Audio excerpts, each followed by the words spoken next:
And as I thought about my patients, as I went into the research, I've come to the conclusion that there is. It's our happiness, right? It's how happy we are in our lives and with our lives that hugely determines our health. Now, there's two main reasons for this. One reason I think is relatively obvious for people to grasp when they think about it.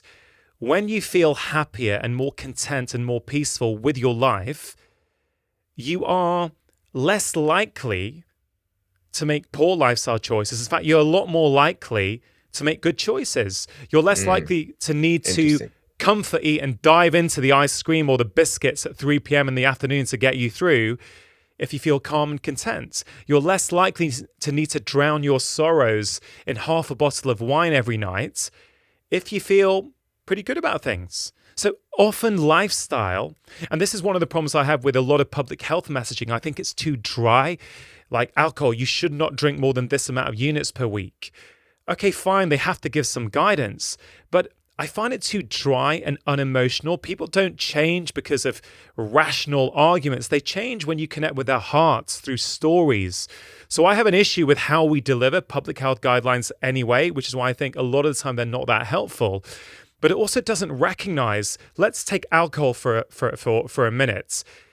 Alcohol usually, someone's alcohol consumption is usually, not always, it's a behavior that they partake in to help them deal with something else in their life. It helps them cope with stress or numb the discomfort because they don't enjoy their day-to-day job, whatever it might be. So I found with my patients, it's very helpful to say, look, all behaviors serve a role. If I'm going to help you change that behavior, let's first of all figure out what role does it play in your life. Like if you are using alcohol to help you manage stress, well, can we find another way to manage stress that doesn't involve alcohol rather than just say stop the alcohol? So the first way that health and happiness are connected is happier people make better lifestyle choices. But it's not just that, Mo. There's also research showing that independent of lifestyle, happier people have better physical health. And the best study that really showed this was a study of nuns over their entire lives, right? These nuns had the same lifestyle, same diet, same exercise, same sleep, right? So you can't differentiate them because of that.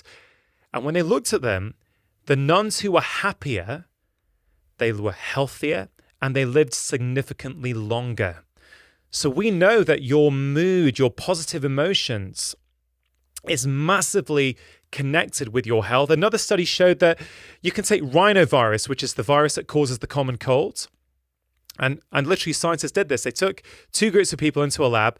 They injected rhinovirus up people's nostrils. And then they saw who would get sick. Was it the not so positive mood people or the positive mood people? The not so positive mood people got sick 3 times more. That's incredible. 3 times more. Yeah. Incredible. And this is why I'm so passionate about this, man. Why I really put my heart and soul into this book is because this link between happiness and health is not appreciated with the public. It's not appreciated with wider society.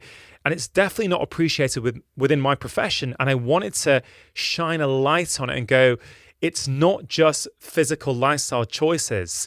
It's our happiness. It's our mental well-being. It's the way we think. It's how we deal with adversity, how we approach the world. And, I don't know if you've heard of Dr. Gabor Mate. He's this incredible Vancouver-based doctor. He's an addiction specialist. I've had him on my show twice. He is such an incredible human being.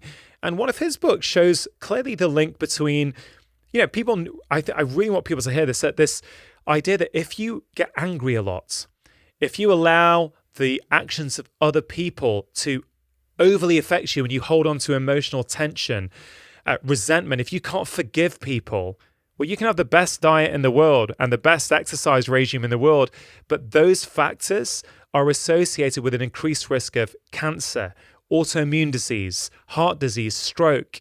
So this is really trying to take this holistic approach and go, health is not just one thing, it's multiple things. And I've spoken for years and written about lifestyle, and now I want to take it up a notch and go, okay, yeah, lifestyle's important, but even if you've got that cracked, there may be a few things going on that actually you want to start addressing.